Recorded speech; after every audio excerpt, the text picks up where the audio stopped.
জিতু দিতিপ্রিয়ার দ্বন্দ্বে আবার দুই ভাগে ভাগ হলো টেলিপাড়া। আলোচনায় জি বাংলার জনপ্রিয় ধারাবাহিক চিরদিনই তুমি যে আমার। নায়ক জিতু কমলের সাথে শট দিতে নারাজ দিতিপ্রিয়া। প্রোডাকশন হাউসকে একথা জানিয়ে দিয়েছেন অভিনেত্রী। কোনো রোম্যান্টিক দৃশ্যে দিতিপ্রিয়াকে ছুঁতে পারবেন না জিতু, এমনটাই নাকি শর্ত।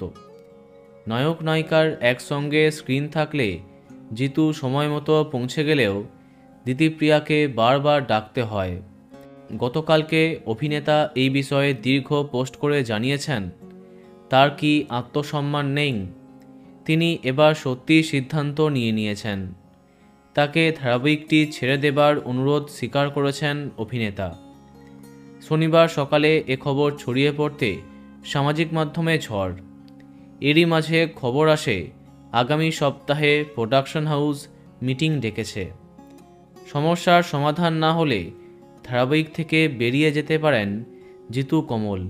এমন খবর সামনে আসতেই জিতুর পক্ষে দাঁড়িয়েছেন অসংখ্য দর্শক। অনেকে আবার জিতুর পরিবর্তে দিতিপ্রিয়াকে বাদ দেবার দাবি করেছেন।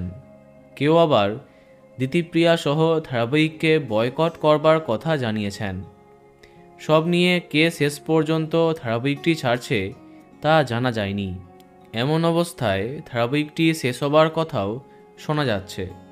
দেখা যাক পরবর্তী কী আপডেট সামনে আসে। তো বন্ধুরা, এখন তোমার কি মন্তব্য কমেন্টে জানাতে পারো।